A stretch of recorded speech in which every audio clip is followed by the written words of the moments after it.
हमारे समक्ष है रियान मल्टी स्पेशलिटी हॉस्पिटल के डायरेक्टर डॉक्टर प्रदीप बोरकर, जो कि आप एक गायनोकोलॉजिस्ट हो। सर, हमारे चैनल में आपका स्वागत है।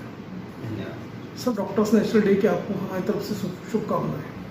धन्यवाद। तो सर, आप ये बताइए कि नेशनल डॉक्टर्स डे जो अपन सेलिब्रेट करते हैं उसका क्या मुख्य उद्देश्य, क्या थीम है, उस बारे में बताइए। मैं doctor Pradeep Borkar, gynaecologist, Riyan hospital, Ramtek. मेरे तरफ से और मेरे हॉस्पिटल के तरफ से सब डॉक्टर्स और सारे फैकल्टी के डॉक्टर्स को नेशनल डॉक्टर डे के तरफ से हार्दिक शुभकामनाएं। और हम ये डॉक्टर्स डे इसलिए मनाते, ये 1991 से चालू हुआ है डॉक्टर्स डे मनाना।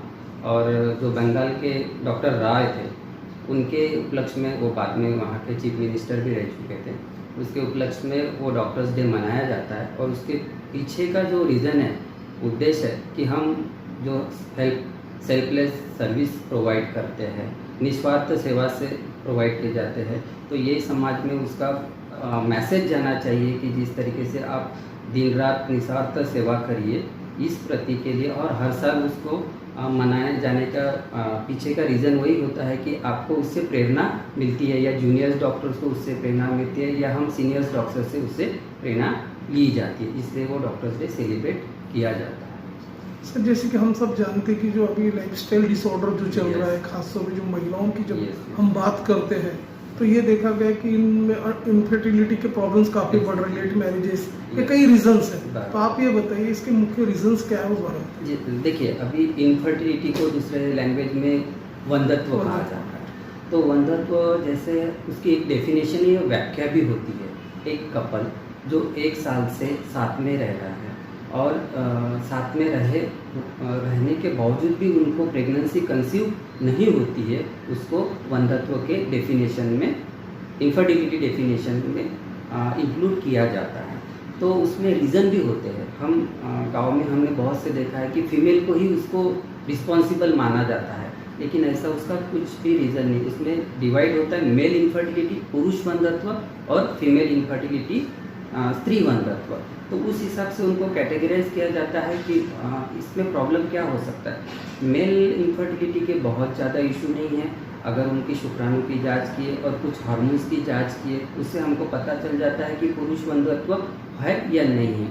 हम उसमें अगर सीमेन एनालिसिस जिसको बोलते हैं, स्पर्म एनालिसिस बोलते हैं, अगर उसमें वो क्लियर हो जाता है तो हम उनको स्टॉप कर देते हैं। और फिर हम देखते हैं कि फीमेल इनफर्टिलिटी में, अभी फीमेल इनफर्टिलिटी में hormonal problem, delayed marriage problem, और अभी बहुत ज़्यादा आ रहा है लाइफस्टाइल, जैसे आपने बोला लाइफस्टाइल डिसऑर्डर, तो उसमें सबसे बड़ा होता है पीसीओडी।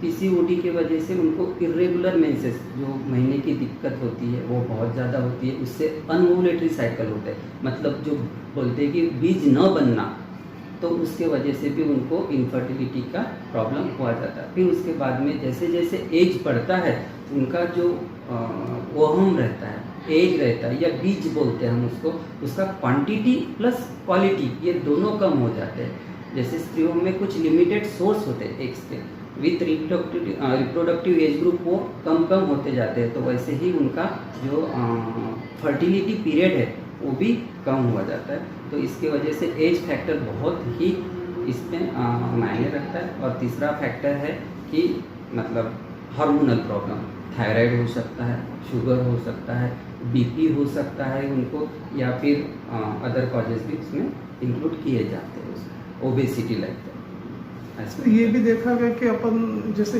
इम्बैलेंस जो है पर्टिकुलरली महिलाओं में, जैसे ओवरी इन्फेक्शंस के प्रॉब्लम या मेनिस्ट्रुअल इन्फेक्शंस के प्रॉब्लम जो आ रहे हैं महिलाओं में, तो उसकी वजह से ये भी देखा कि उनको काफ़ी समस्याओं का सामना करना पड़ता है। एग्जैक्टली है कि नहीं? तो खासतौर पे जो हार्मोनल इम्बैलेंस हो गया है और जो एनीमिया है, इसकी भी प्रॉब्लम फेस कर रही महिलाएं। तो आप ये बताइए, तो ये जो समस्या का जो चल रही है, इसका किस तरह से निदान हो सकता है, किस तरह की उनकी लाइफस्टाइल होनी चाहिए उस बारे में। एग्जैक्टली। तो जैसे आपने बताया कि एनीमिया, रक्ताशय बोलते हैं हम इसको, खून की कमतरता, इसको हमको करेक्ट करने के लिए अवेयरनेस लाना बहुत ही ज़रूरी है। गांव में, शहर में तो काफ़ी अवेयरनेस है, लेकिन अभी भी गांव में इस चीज़ के लिए अवेयरनेस नहीं है। मेरे पास में काफ़ी पेशेंट आते हैं कि मुझे मतलब बोलते हैं कि सांस लेने में दिक्कत हो रही है, या इजी फटिबिलिटी, मतलब जल्दी से थकावट महसूस होते हैं।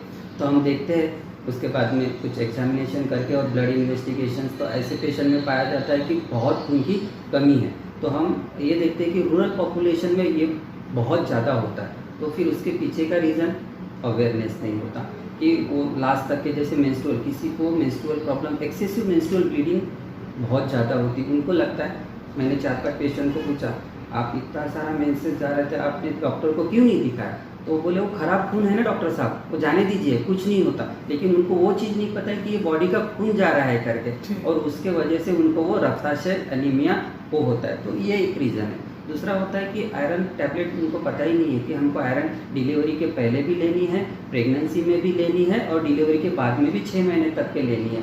वो भी आज तक के उन लोगों को पता नहीं। जब हमारे पास में आता है तब हमको ये सारी चीज़ें बताई जाती है। तो ये कारण रहता है। और तीसरा होता है जो मेंस्ट्रुअल इरेगुलरिटी, जो आपने बोला है, ये मैं पहले बोलता लाइफस्टाइल डिसऑर्डर आजकल के वजह से, मतलब लाइफस्टाइल में इतना डिसबैलेंस हो गया है।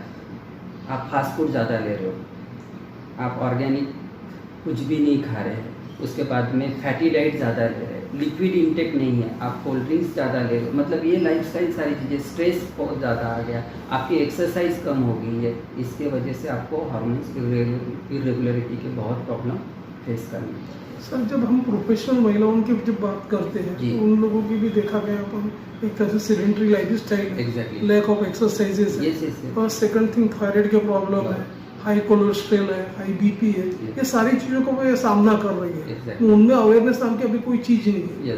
तो आप ये बताइए किस तरह से वे महिलाएं लाइफस्टाइल यूज करके अवेयर हो सकती है, उस बारे में बताइए। अभी देखिए, आपने प्रोफेशनल वर्ड यूज़ किया है, प्रोफेशनल सभी होते हैं, लेकिन हमारे हेल्थ के लिए, अपने हेल्थ के लिए उन्होंने एक आधा घंटा, मैं ज़्यादा नहीं बोलूँगा, लेकिन आधा घंटा मॉर्निंग, आधा घंटा इवनिंग, ये इतना टाइम उन्होंने देना चाहिए ताकि वो अपना एक्सरसाइज मेंटेन करें, फैट को बर्न करें, और इसी के चलते फैट बर्न हो जाएगा, मेंस्ट्रुअल इरेगुलरिटी प्रॉब्लम हो, उनका प्रॉब्लम सॉल्व हो जाएगा, और साइमल्टेनियसली उनका थायराइड का भी प्रॉब्लम सॉल्व हो जाएगा। स्ट्रेस कम लेना है, ये सारी चीज़ों पे उन्होंने ध्यान देना है। सर, चलते चलते हमारे दर्शकों को आप ये भी बताइए कि जैसे अभी जो लाइफस्टाइल जो बताया आपको, एक तरह से डिजीज जैसा पसर रहा है, तो आप ये बताइए इसको रोकथाम के लिए, इसको प्रिवेंशन के लिए किस तरह की उन महिलाओं ने एक अपनी लाइफस्टाइल मेंटेन करना चाहिए ताकि ये प्रॉब्लम उनको ना आए। तो मैंने पहले भी कहा कि जैसे वो जॉब में जाते हैं, तो जॉब में जाने के पहले उन्होंने एक आधा घंटा, ना कि एक घंटा, आधा घंटा तो भी उन्होंने एक्सरसाइज करनी चाहिए, एक बैलेंस डाइट बनाना चाहिए, जो कि बैलेंस डाइट में प्रोटीन की मात्रा ज़्यादा होनी चाहिए, कार्बोहाइड्रेट की मात्रा ज़्यादा होनी चाहिए, और फैट का इंटेक कम होना चाहिए। यही एक्सरसाइज वो शाम में भी फॉलो कर सकते हैं। उसके बाद में अभी लाइफस्टाइल के साथ में स्ट्रेस फैक्टर को जितना कम कर सकते हैं वो कम करना चाहिए। एडिक्वेट 2 आवर्स की आफ्टरनून में उनकी रेस्ट होना चाहिए, और मिनिमम 6 to 8 आवर्स नाइट में स्लीप होना चाहिए। ये उन्हें चेंजेस करने चाहिए। सर, जब हम इनफर्टिलिटी की जब बात करते हैं तो देखा गया कि जब लेट मैरिज की वजह से इवन उनको संतान प्राप्ति में भी काफी समय लगता है, इवन वे कंसीव भी नहीं हो पाती है, और ब्लेम गेम चलता है, मेल फीमेल पे गेम चलता है। तो एग्जैक्टली मुझे बताइए, ऐसे सिचुएशन में क्या दोनों का चेकअप जरूरी रहता है? जी, जैसे मैंने अभी पहले ही बताया, मेल इनफर्टिलिटी या फीमेल इनफर्टिलिटी। मेल इनफर्टिलिटी अगर हम पहले स्क्रीन कर लेते, जैसे उनके हिंदी में हम बोलते हैं कि उनका शुक्राणु की जांच, शुक्राणु की जांच अगर उसमें वैल्यूज है, WHO का क्राइटेरिया है, अगर 40% के ऊपर में ज़्यादा हो तो हम उस शुक्राणु को नॉर्मल माना जाता है। फिर कुछ इन्फेक्शन की जांचें होती हैं, उनकी HIV की, HbCG की, VDRL की, वो भी नॉर्मल है, तो हम पुरुष वंध्यत्व को या मेल इनफर्टिलिटी को ज़्यादा फिर ट्रीटमेंट की कुछ ज़रूरत होती नहीं है। फिर हम डाइवर्ट करते हैं फीमेल इनफर्टिलिटी के वक्त में।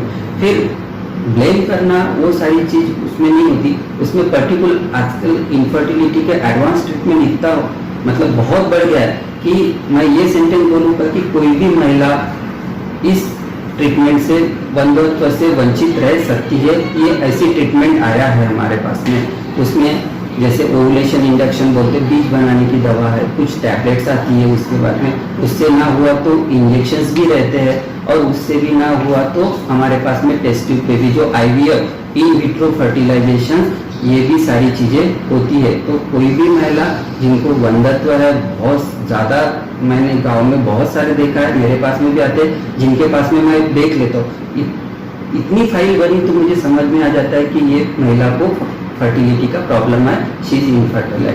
तो वो बाद में बताती है कि हाँ सर मैं ये डॉक्टर के पास भी गई थी, ये इवन वो बोल भी रही थी कि मुझे किसी ने कुछ बताया था कि आपके पास जाना है करके। तो हम सारा फाइल देखने के बाद में उसका प्रोटोकॉल सारी चेंज नहीं होती है, उसमें प्रोटोकॉल फिक्स होता है इनफर्टिलिटी का कि पहले उनको ओवुलेटरी प्रॉब्लम है, हार्मोनल प्रॉब्लम है, कि लाइफस्टाइल डिसऑर्डर है या metabolic disorder like BP, sugar, thyroid. वो हमको उनको कंसाइज मैनर में लेके आके उनको पर्टिकुलर डायग्नोसिस बनाना है। हम उस डायग्नोसिस का ट्रीटमेंट करेंगे और उसके बाद में फर्टिलिटी को कंसीव मतलब इनफर्टिलिटी को कंसीव कर सकते हैं।